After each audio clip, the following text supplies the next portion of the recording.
Hello student, मैं शीत Kumar. Class 12th के बायोलॉजी का ये पार्ट 2 वीडियो रहेगा, क्योंकि मैंने एक पार्ट पहले करा दिया है और ये दूसरा पार्ट लेकर आया हूँ। चलिए, तो मैंने 35 नंबर तक प्रश्न करा दिए थे। इसके बाद मैं अब बताने जा रहा हूँ 36वां नंबर प्रश्न से। तो चलिए बता रहे हैं 36वां नंबर प्रश्न क्या है।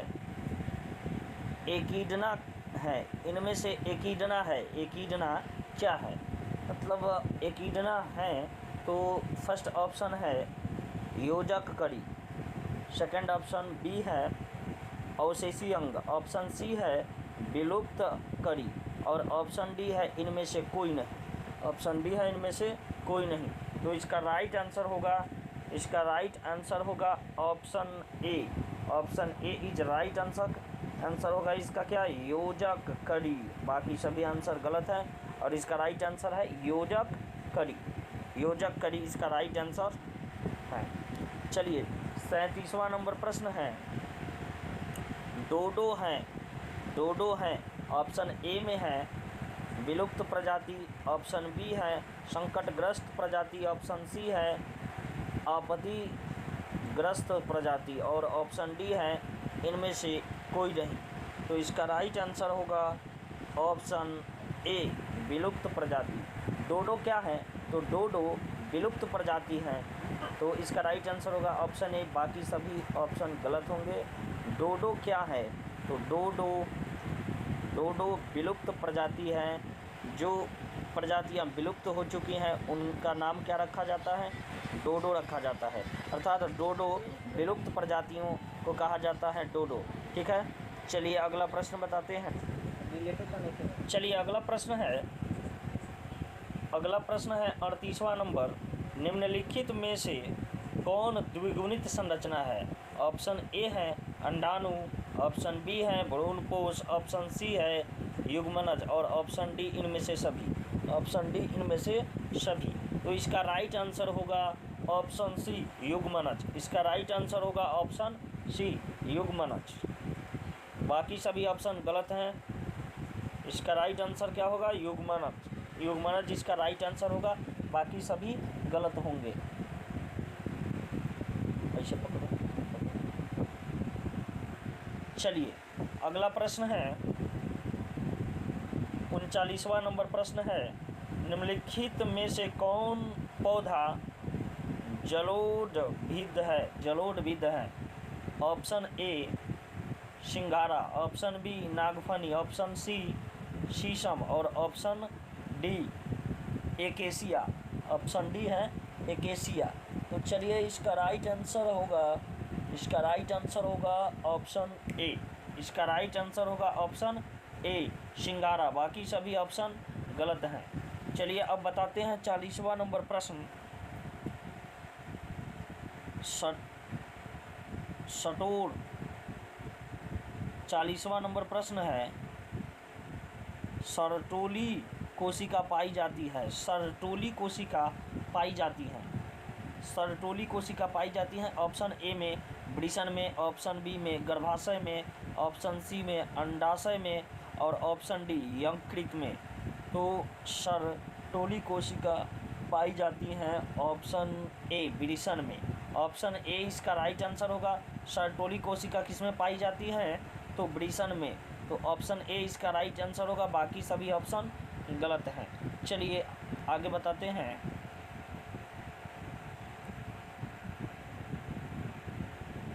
41वां नंबर प्रश्न। 41 नंबर प्रश्न है।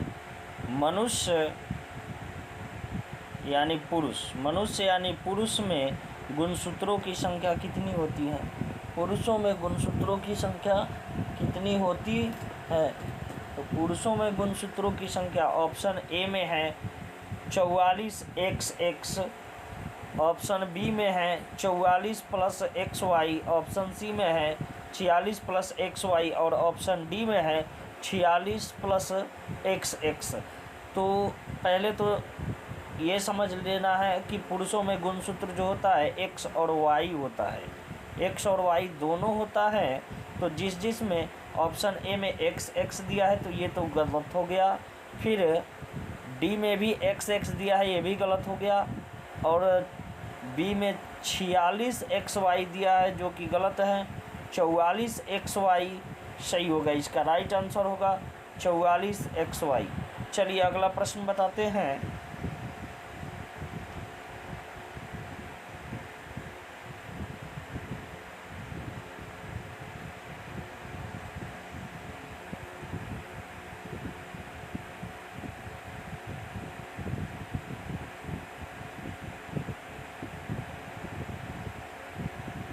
चलिए अगला क्वेश्चन है,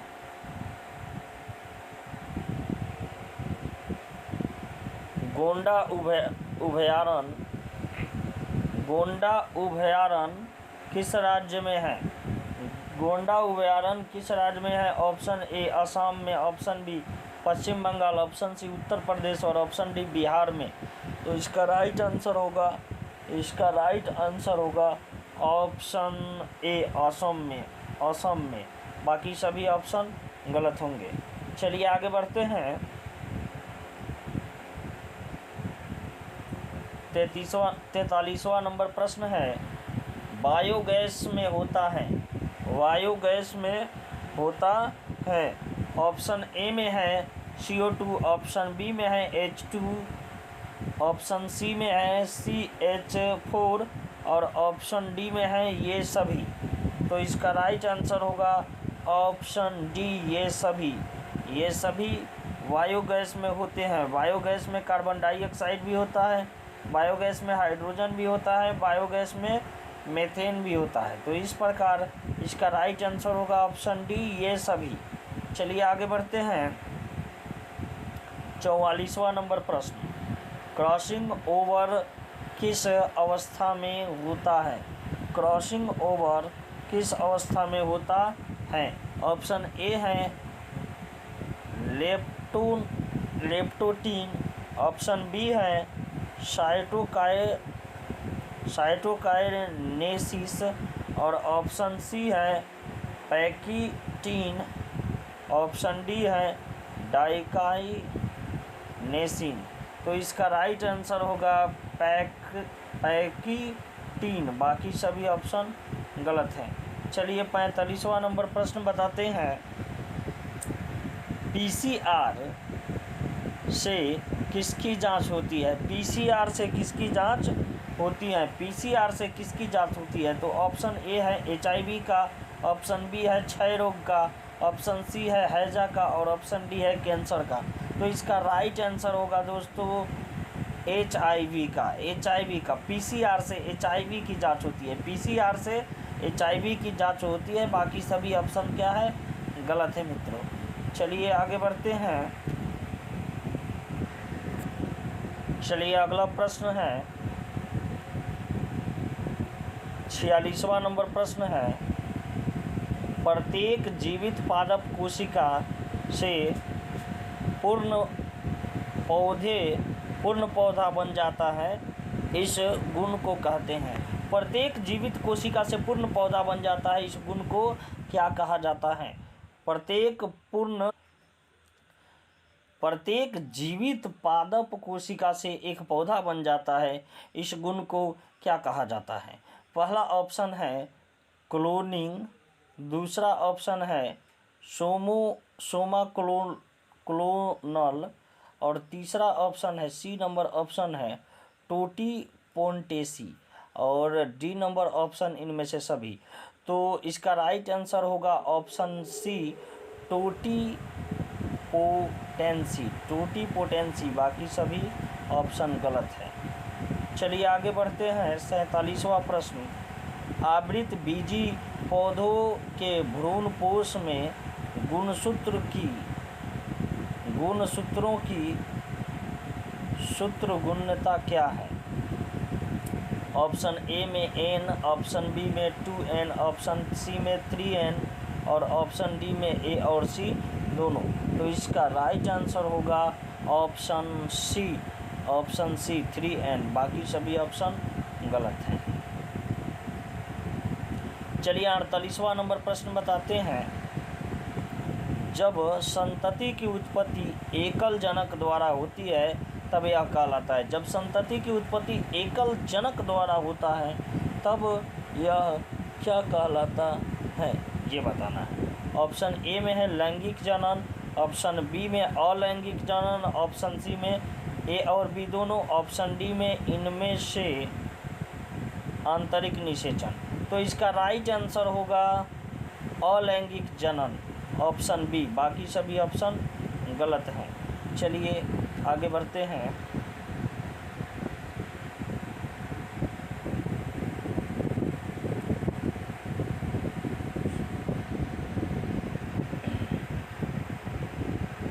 चलिए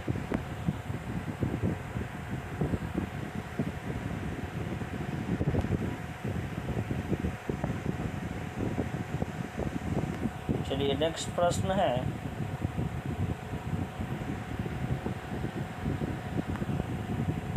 49वां नंबर प्रश्न है, मानव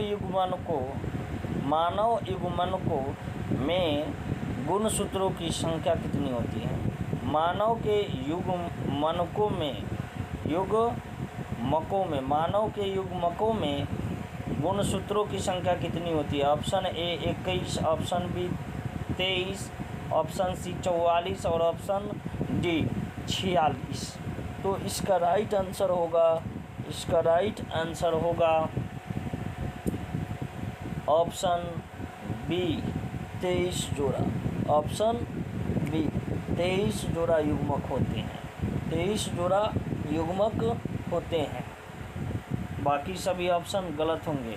मनुष्य के युग्मकों के गुणसूत्रों की संख्या 23 जोड़ा होती है, मतलब कि 23 जोड़ा युग्मनज मनुष्य में होते हैं। चलिए 50वां नंबर प्रश्न बताते हैं।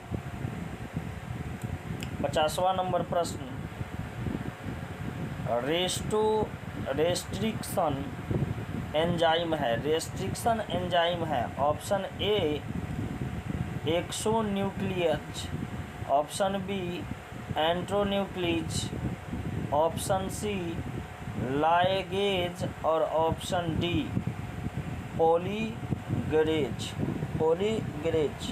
तो इसमें राइट आंसर होगा ऑप्शन बी।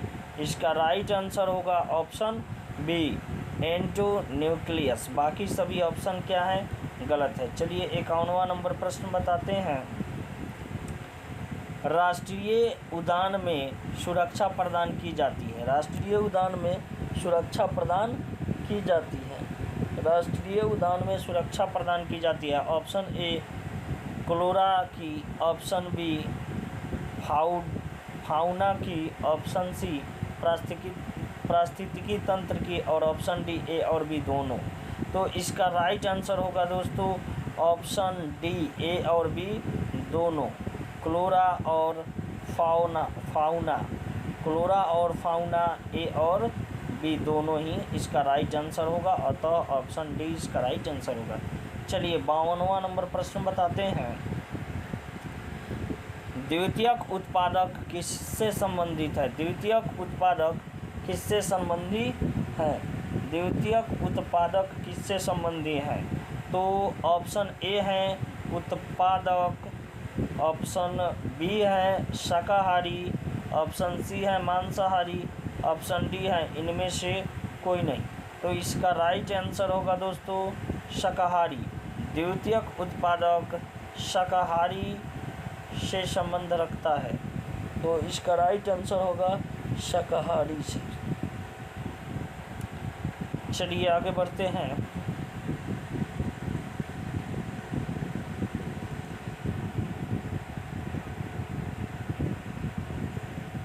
प्रश्न नंबर 53,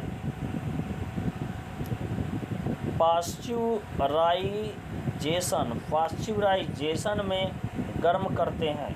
पाश्चुराइजेशन में गर्म करते हैं। ऑप्शन ए है केवल दूध, ऑप्शन बी है किसी भी तरल को 100 डिग्री के ऊपर, ऑप्शन सी है किसी भी तरल को 70 डिग्री पर, ऑप्शन डी है इनमें से कोई नहीं। तो इसका राइट आंसर होगा कि केवल दूध को गर्म किया जाता है। पास्चुराइजेशन में केवल दूध को गर्म किया जाता है, अतः ऑप्शन ए सही है। चलिए अगला प्रश्न बताते हैं। पराग भित्ति होती है, अगला प्रश्न है पराग भित्ति होती है। तो पराग भित्ति ऑप्शन ए है एक स्तरीय, ऑप्शन बी है द्विस्तरीय, ऑप्शन सी है त्रिस्तरीय, ऑप्शन डी है बहुस्तरीय। तो इसका राइट आंसर होगा ऑप्शन बी द्विस्तरीय, बाकी सभी ऑप्शन गलत होंगे। इसका राइट आंसर होता है द्विस्तरीय, बाकी सभी ऑप्शन गलत होंगे। चलिए आगे बढ़ते हैं। 55 नंबर प्रश्न है, टी लिम्फोसाइट उत्पन्न होता है। ऑप्शन ए अस्थि मज्जा से, ऑप्शन बी पेट से, ऑप्शन सी थाइमिन से और ऑप्शन डी यकृत से। तो इसका राइट आंसर होगा दोस्तों ऑप्शन ए अस्थि मज्जा से। इसका राइट आंसर होगा ऑप्शन ए, बाकी सभी ऑप्शन गलत होगा। चलिए आगे बताते हैं।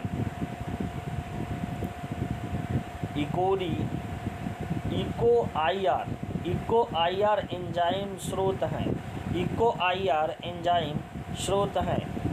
ए में बॉम H1, बी में ई कोली, सी में ए और बी दोनों, डी में हिंद 111।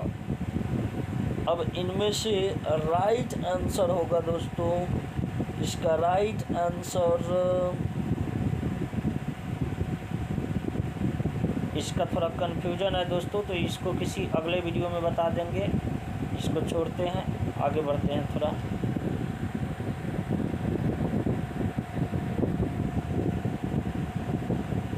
चलिए 57वां नंबर प्रश्न है, निम्न में से कौन कीटभक्षी पौधे हैं? निम्न में से कौन कीटभक्षी पौधे हैं? कीटभक्षी पौधे, तो ऑप्शन ए में है डांसेरा, ऑप्शन बी में है नेफेंथिस, ऑप्शन सी में है ए और बी दोनों और ऑप्शन डी में है हाइड्रिला। तो इसका राइट आंसर होगा ऑप्शन सी ए और बी दोनों।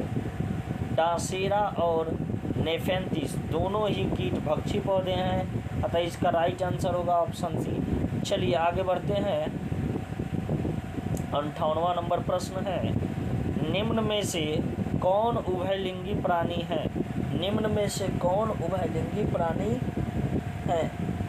निम्न में से कौन उभयलिंगी प्राणी है? तो ऑप्शन ए है मुर्गी, ऑप्शन बी है सांप, ऑप्शन सी ए और बी दोनों और ऑप्शन डी केंचुआ। तो केंचुआ उभयलिंगी प्राणी है दोस्तों, अतः डी ऑप्शन राइट होगा, बाकी सभी ऑप्शन गलत होंगे।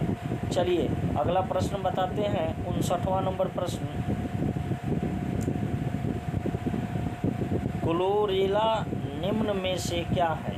क्लोरेला निम्न में से क्या है? क्लोरेला निम्न में से क्या है? ए में शैवाल, बी में जीवाणु, सी में प्रोटोजोआ और डी में एकल कोशिका प्रोटोजोआ। तो इसका राइट आंसर होगा ऑप्शन ए शैवाल, ऑप्शन ए शैवाल, बाकी सभी ऑप्शन गलत हैं। चलिए आगे बढ़ते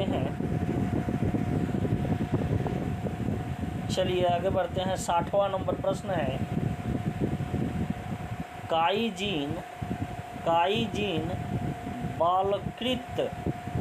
बालकृति से किस फसल को बचाया जाता है? काईजीन बालकृति से किस फसल को बचाया जाता है? ए में कपास, बी में चाय, सी में आम, डी में गेहूँ। तो इसका राइट आंसर होगा दोस्तों ऑप्शन ए।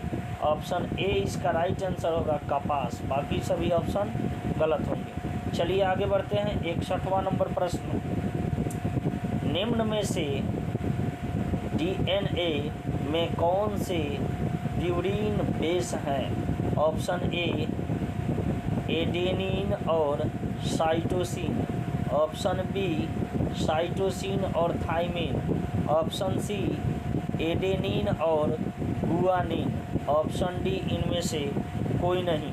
तो इसका राइट आंसर होगा दोस्तों ऑप्शन सी, एडेनिन और गुआनिन, एडेनिन और गुआनिन। बाकी ऑप्शन क्या होंगे? गलत होंगे। चलिए 62वां नंबर प्रश्न बताते हैं, कैंसर किस कारण से होता है? कैंसर किस कारण से होता है? चलिए, तो ऑप्शन ए है जीवाणु द्वारा, ऑप्शन बी है कौन जीन द्वारा, और ऑप्शन सी है ए और बी दोनों, ऑप्शन डी है इनमें से कोई नहीं। तो इसका राइट आंसर होगा आंकोन जीन द्वारा, आंकोन जीन द्वारा कैंसर उत्पन्न होता है, इसका कारण है आंकोन जीन। चलिए इसके बाद 63वां नंबर प्रश्न बताते हैं, सूक्ष्म प्रजनन में क्या संभव है? सूक्ष्म प्रजनन में क्या संभव है? सूक्ष्म प्रजनन में क्या संभव है? तो दोस्तों ये भी क्वेश्चन थोड़ा कन्फ्यूजन में है, तो आगे बढ़ते हैं, इसे किसी दूसरे वीडियो में करा देंगे।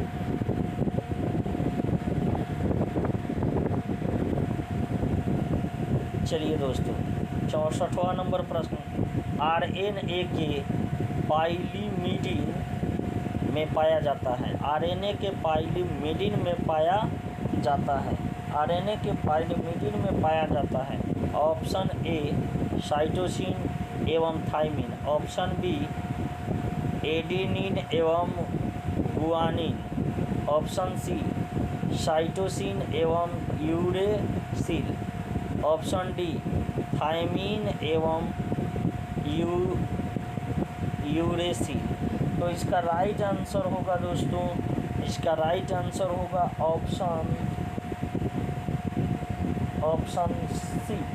ऑप्शन सी इसका राइट आंसर होगा, अर्थात साइटोसिन एवं uracil. Option A, option B और ऑप्शन डी तीनों गलत होंगे और ऑप्शन सी सही होगा इसका। चलिए 65वां नंबर प्रश्न बताते हैं, ट्रिपल एंटीजन टीका का उपयोग किसके लिए नहीं होता है? ट्रिपल एंटीजन टीका का उपयोग किसके लिए नहीं होता है? तो ऑप्शन ए में है डिप्थीरिया, ऑप्शन बी में है परट्यूसिस, ऑप्शन सी में है टाइफाइड और ऑप्शन डी में है टेटनस। तो इसका राइट आंसर होगा दोस्तों ऑप्शन सी, टाइफाइड में इसका टीका नहीं पड़ता है। चलिए आगे बताते हैं 66वां नंबर प्रश्न, निम्न में से कौन ग्रीन हाउस गैस नहीं है? Option A methane, option B chlorofluorocarbon, option C carbon dioxide और ऑप्शन डी नाइट्रोजन डाइऑक्साइड। तो इसका राइट आंसर होगा दोस्तों, इसका राइट आंसर होगा option D nitrogen green house gas नहीं है, बाकी तीनों ऑप्शन गलत हैं। चलिए आगे बढ़ते हैं 67वां नंबर प्रश्न, कान्हा राष्ट्रीय उद्यान कहाँ है? कान्हा राष्ट्रीय उद्यान कहाँ है? उद्यान प्रसिद्ध नहीं, कान्हा राष्ट्रीय उद्यान कहाँ है नहीं है प्रश्न। ये बोला है कि कान्हा राष्ट्रीय उद्यान किसके लिए प्रसिद्ध है? तो ऑप्शन ए है चिड़ियों के लिए, ऑप्शन बी बाघों के लिए, ऑप्शन सी गैंडा के लिए और ऑप्शन डी दरियाई घोड़ा के लिए। तो इसका राइट आंसर होगा दोस्तों ऑप्शन डी दरियाई घोड़ा के लिए। कान्हा राष्ट्रीय उद्यान दरियाई घोड़ा के लिए प्रसिद्ध है और यह कहाँ है? तो मंडला में है। यह कहाँ है? तो मंडला में है। चलिए आगे बढ़ते हैं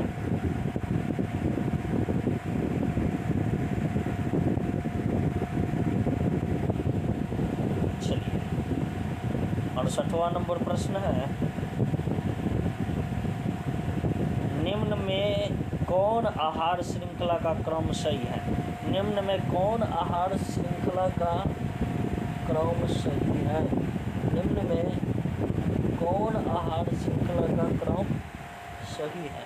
निम्न में कौन आहार श्रृंखला का क्रम सही है? चलिए बताते हैं। ऑप्शन ए में है घास, गेहूँ और आम। ऑप्शन बी में है बकरी, गाय और घास। ऑप्शन सी में है घास, बकरी और शेर। ऑप्शन डी में है घास, मछली और बकरी। तो इसका राइट आंसर है ऑप्शन सी, घास, बकरी और शेर। बाकी सभी ऑप्शन गलत हैं। चलिए अगला प्रश्न है, न्यूक्लियोसाइट है। न्यूक्लियोसाइट है तो न्यूक्लियोसाइट कौन सा है? तो ऑप्शन ए इसका राइट आंसर होगा। न्यूक्लियोसाइड शुगर प्लस नाइट्रोजन युक्त बेस है, तो इसका राइट आंसर होगा ऑप्शन ए। उसके बाद दिया है गैमीट निर्माण को क्या कहते हैं? तो 70 नंबर जो प्रश्न है दोस्तों, गैमीट निर्माण को क्या कहते हैं, ये रहेगा आप लोगों के लिए। आप लोग इस वीडियो के कमेंट बॉक्स में 70 नंबर जो 17वां नंबर प्रश्न है, ये 70 नंबर ये आपको दे रहे हैं हम होमवर्क के रूप में, इसको कमेंट बॉक्स में टाइप करें। चलिए तो आज के लिए इतना ही, मिलते हैं किसी दूसरे वीडियो में।